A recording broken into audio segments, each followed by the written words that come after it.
Anneki. Anneki. Je frissonne toujours en pensant à elle. 50 ans. C'était il y a 50 ans. Et c'est comme si c'était hier.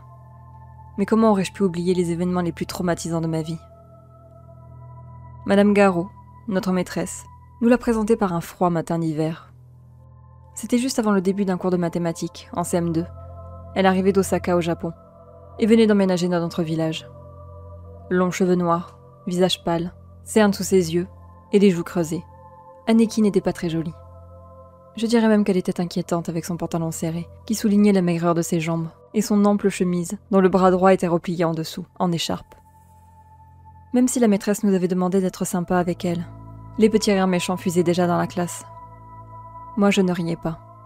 Je ne me suis jamais moquée de personne, et c'est peut-être pour ça que la maîtresse l'a assise à côté de moi. Il est inutile de vous expliquer que j'étais plutôt mal à l'aise. Absorbée par son visage, je ne m'étais pas rendu compte combien elle était grande. Le sommet de mon crâne lui arrivait à peine à l'épaule. De son seul bras valide, elle a déballé ses affaires en silence. Et puis j'ai entendu quelque chose de très étrange. Les gargouillements de son ventre. Anneki était toujours la première arrivée en classe, et la dernière à en sortir. Son matériel scolaire était toujours impeccablement disposé sur la table, quand j'arrivais le matin. Souvent le dernier, je l'assume. Et en fin d'après-midi, elle attendait que tout le monde soit sorti pour les ranger. Anneki ne parlait à personne. Et personne ne lui parlait. Tout le monde s'en fichait d'Anneki. Personne ne cherchait à être ami avec elle. Et Anneki ne cherchait à être amie avec personne. Peut-être que son silence, son attitude figée au milieu de la cour de récréation, ses grands yeux sombres posés sans interruption sur quelqu'un, décourageaient les filles de l'approcher. Les garçons s'en moquaient, mais de loin. Ils avaient bien trop peur que la grande Anneki les suive jusqu'à chez eux, et s'introduise en pleine nuit dans leur chambre, pour leur faire Dieu sait quoi. Anneki rentrait déjeuner chez elle, mais bizarrement, l'après-midi, j'entendais toujours les gargouillis de son ventre, comme si elle n'avait rien mangé. Une, peut-être 2 semaines après son arrivée, un peu avant midi, j'ai pour la première fois entendu le son de sa voix. J'en frissonne encore. Sa voix était faible, presque agonisante. Inutile de vous dire que j'ai poliment refusé son invitation à déjeuner, prétextant que ma mère m'attendait tous les midis, et ce, jusqu'à la fin de l'année scolaire. Elle m'a répondu un long « Dommage », puis ne m'a plus jamais posé cette question. D'ailleurs, elle ne m'en a plus jamais posé du tout. Et c'était très bien comme ça, car je peux vous l'avouer sans honte. Elle me fichait une chiasse du diable, cette Anneki. La première disparition d'un enfant de l'école a eu lieu début mars, soit 3 semaines après son arrivée. Le village était sans dessus-dessous. La jeune victime était au CP. Une jolie petite blonde rondouillarde, la meilleure copine de ma jeune sœur, Noémie. On a retrouvé son corps quelques jours plus tard, dans le bois proche du village. Enfin, on a juste retrouvé des os cassés, mordillés ou sucés. Une sorte de couvre-feu a été déclaré pour les enfants, avec ordre de ne plus sortir de chez eux après l'école. Les jours qui ont suivi l'enlèvement de la petite fille ont vraiment été pesants. Tous les rires des enfants semblaient avoir quitté l'école, et les parents avaient le visage fermé. C'est à ce moment-là que j'ai commencé à me douter de quelque chose, quand j'ai aperçu le petit sourire en coin d'Anneki. Elle qui n'avait jamais souri avant la disparition de la fillette semblait plus heureuse. En plus, je faisais une fixation sur son bras sous sa chemise. Dès que je pouvais, je regardais à cet endroit. Parfois, j'apercevais un bref mouvement, et j'avais l'impression que de petits doigts ou de petites griffes glissaient sous sa chemise. Parfois, elle sentait que je l'observais et tournait brusquement la tête. Ses yeux sombres étaient effrayants, mais je lui faisais toujours un petit sourire pour la rassurer. En tout cas, je ne voulais plus rester à côté d'elle, car je commençais réellement à faire de grosses crises d'angoisse. De plus, je trouvais que ses vêtements dégageaient une odeur de terre mouillée.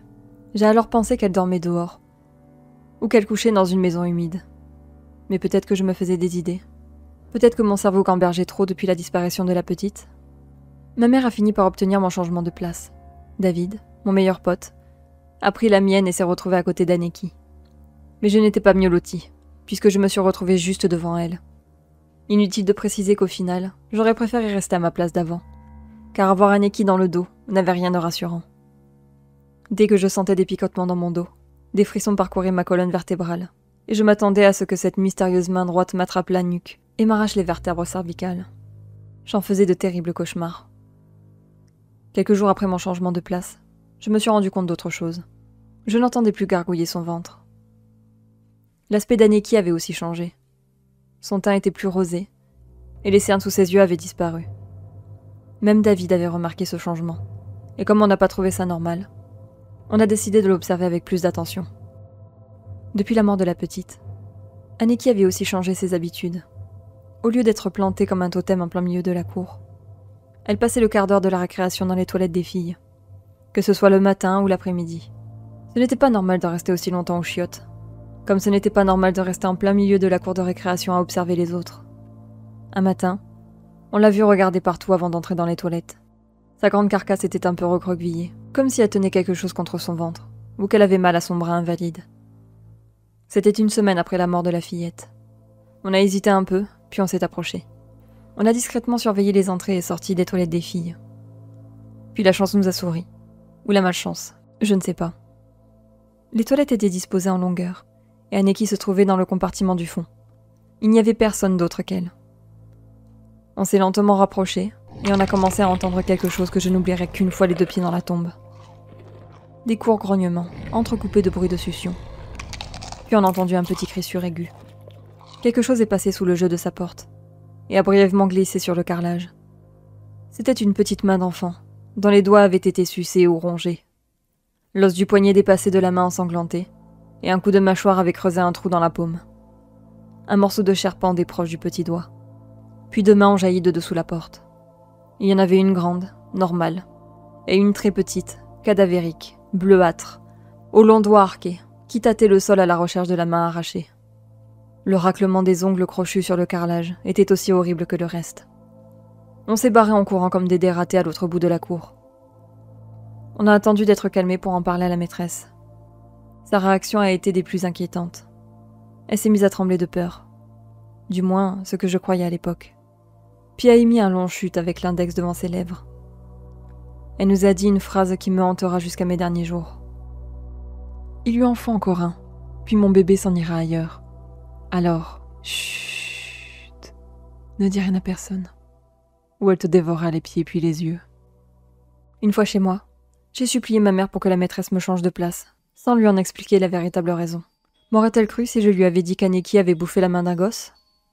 Et puis, j'avais tellement peur des propos de la maîtresse que je n'ai rien osé dire. Je n'ai pas dormi de la nuit.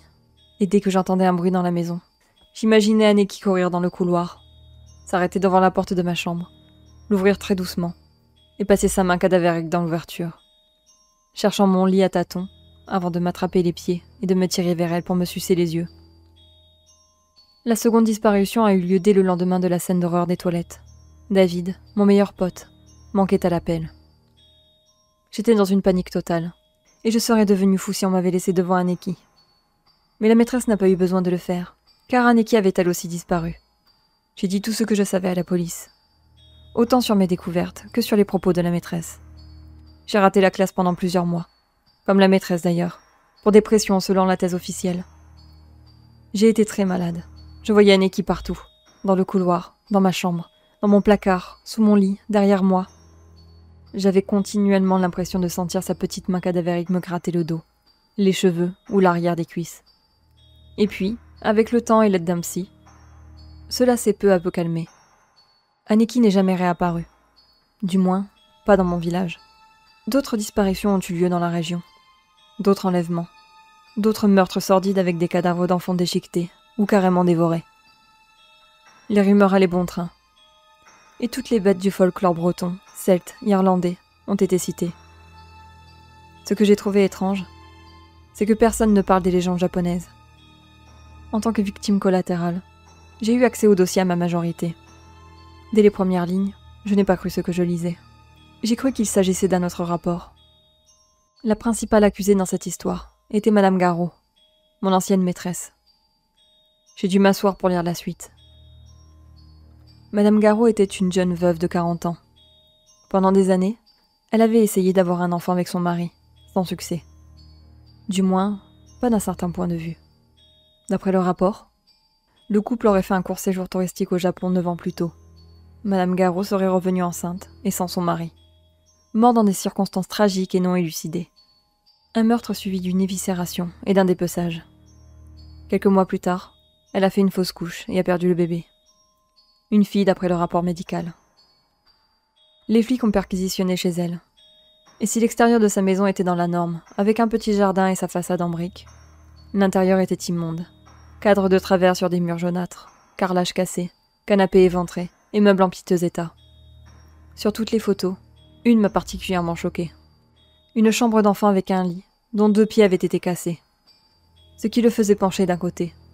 Dessus, même si c'était assez sombre, j'ai remarqué la silhouette d'une grande poupée. Je l'ai aussitôt reconnue. Cette poupée était le cadeau d'anniversaire de ma petite sœur, à cette pauvre fillette qui avait disparu en premier. C'est à ce moment que j'ai compris une chose horrible. La main qu'Aniki dévorait dans les toilettes devait sans doute lui appartenir. Ma petite sœur Noémie m'a téléphoné ce midi. Elle était morte de peur. Sa voix tremblait. Elle a balbutié que la poupée était réapparue entre les bras de sa fille ce matin. J'ai trouvé ça tout à fait normal qu'Anaïs amène sa poupée pour déjeuner.